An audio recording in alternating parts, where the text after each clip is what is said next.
We're going to talk about the 7 signs that your body is begging you for more vitamin D, as well as why daily dosing of vitamin D is crucial. Number 1, if you have high blood pressure, one of the biggest causes of high blood pressure is low vitamin D. Number 2, lowered mood, as in depression. Could be anxiety as well. Number 3, inflammation, whether it's from autoimmune or arthritis or anything. If you have inflammation, you probably need more vitamin D. Number 4, your immune system is weak and you are getting sick too frequently. Number 5, if your sleep cycle is off, you wake up and you're not refreshed, or you have sleep apnea, vitamin D will help you get into that delta wave deep sleep so you wake up feeling refreshed. Number 6, almost every type of skin problem is related to a vitamin D deficiency. And 7, lower back pain, as well as muscle pain. If your muscles are tight, sore, and painful, take more vitamin D. It will get rid of that. Now, let me just share some wild information with you. When they test you and they're looking at this inactive version, they're actually looking at mainly 2 types of vitamin D. They're looking at the bound vitamin D or the unbound, the free vitamin D. Over 99% of all of this inactive vitamin D they test in your blood is this type right here, bounded. And then you have a tiny bit that's free. The half-life for this bound vitamin D is like 2 to 3 weeks. And the half-life for the free is 24 hours.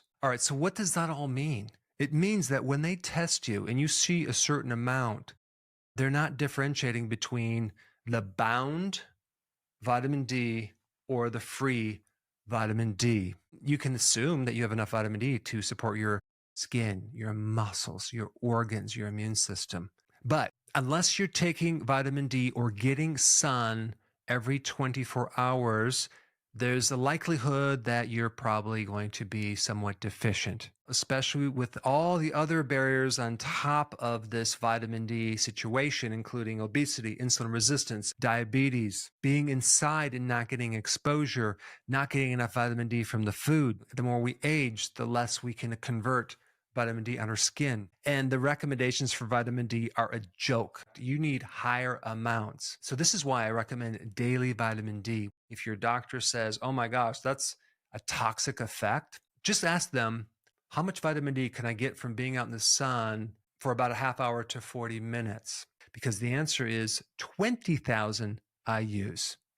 So 10,000 is not an abnormal amount. Now, the last and very important part I want to mention about vitamin D, in order for vitamin D to go through those different biochemical reactions, it needs help from certain nutrients like magnesium, like zinc, like vitamin K2, like boron.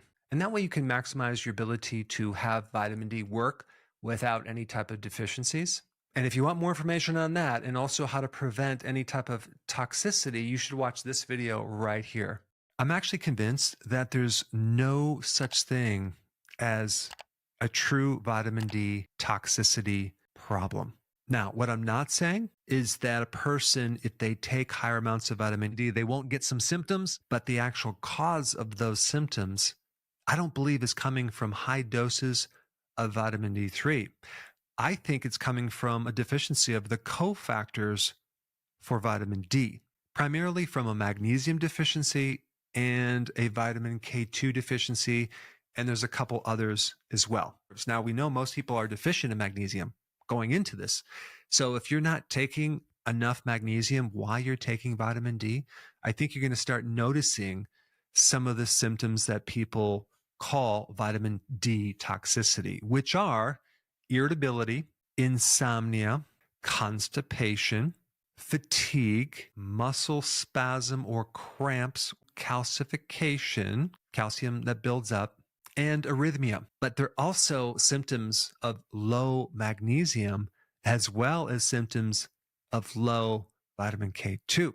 I mean, if you just look at the case studies or some of the studies of vitamin D toxicity, you don't normally see they're taking magnesium with it. They're not taking K2 with it. Many times they're taking vitamin D2, not D3 as well. Now, you don't want to take calcium when you're testing for vitamin D toxicity because the symptom is calcemia, which is too much calcium in the blood. Why would you want to take calcium? Doesn't make sense. Now, I found something interesting on Wikipedia I want to share with you. It said, it is possible that some of the symptoms of vitamin D toxicity are actually due to vitamin K depletion. And they're talking about vitamin K2. And yeah, I think we already knew that. Vitamin K2 is needed to prevent the calcium from building up in the soft tissues.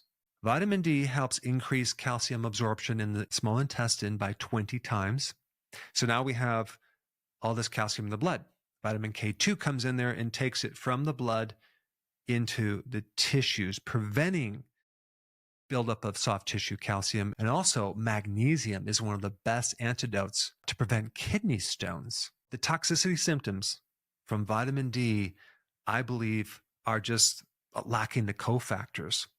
And the reason I'm even talking about this is that it's very important to take therapeutic doses of vitamin D to deal with certain conditions. Amount that's recommended by the Mayo Clinic is like 600 IUs. This is ridiculous. When you're out in the sun for about 30 minutes, maybe 40 minutes, you're going to get at least 20,000 IUs of vitamin D3. Now, why would the RDAs be only 600 IUs? And why would someone be nervous or concerned by taking a maintenance dosage of 10,000 IUs per day when you get 10,000 or 20,000 IUs just from being out in the sun? There is also some data out there. People will say that, well, once you get a certain amount of vitamin D from the sun, your body will just stop making vitamin D. I tried to find that data. I couldn't find any evidence that being true, but I did find an interesting research article on lifeguards in Israel. And what was interesting, unique about these lifeguards, that there was a 20 times increased risk of getting kidney stones, probably because they got a lot of vitamin D and they didn't have enough K2 or magnesium. Now, let's talk about vitamin D as far as the therapeutic dose for certain conditions, especially autoimmune conditions. Dr. Coimbra from Brazil has an amazing protocol, with thousands of success stories. And he uses between 50,000 to 80,000 to 100,000 to up to 200,000 IUs of vitamin D3 to put these autoimmune cases in remission. And what he does is he just monitors the parathyroid gland, right? Because the parathyroid gland controls calcium. So if you're low in calcium, the parathyroid gland will kind of make up the difference and raise up and start pulling calcium from your bone. So if your parathyroid hormone is high, that means you're low in calcium or low in vitamin D. And if your parathyroid hormone is low, that means you have enough calcium or you have enough vitamin D.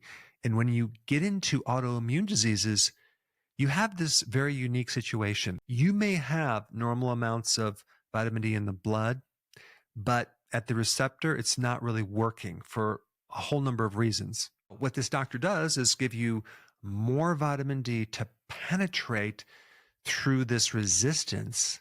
And also realize when they do a blood test for vitamin D, they're not measuring what's happening at receptor level. There is no agreed upon amount of vitamin D in the blood as a certain thing that everyone agrees on in the medical profession. In other words, the normal amounts of vitamin D in our blood are still uncertain. We don't really know. There's a very interesting book I just read by Dr. Harold Sheely. He's an ophthalmologist. This is what he said. Anything less than 150 nanograms per milliliter will likely not work because his focus was on the eye. And he would use higher doses of vitamin D to get great results, which is just quite fascinating. Now, you might say, well, if it works so great, why doesn't everyone know about it? Well, because it works so great. Even if you question vitamin D for various remedies, you get attacked. I won't be surprised if I get attacked for this video by other doctors on this topic, but I'm trying to give you all the data to think with it because I think the danger is in the lack of the cofactors for vitamin D more than the D itself. Vitamin D is just really hard to get. You take a 70-year-old and a 20-year-old and you put them out in the sun for a period of time. the 70-year-old will get 75% less vitamin D because their skin is older. So, number one, when you take vitamin D, also take magnesium, also take vitamin K2. Also, boron is a cofactor for vitamin D and magnesium. Zinc is also another cofactor, very important. And lastly, vitamin A.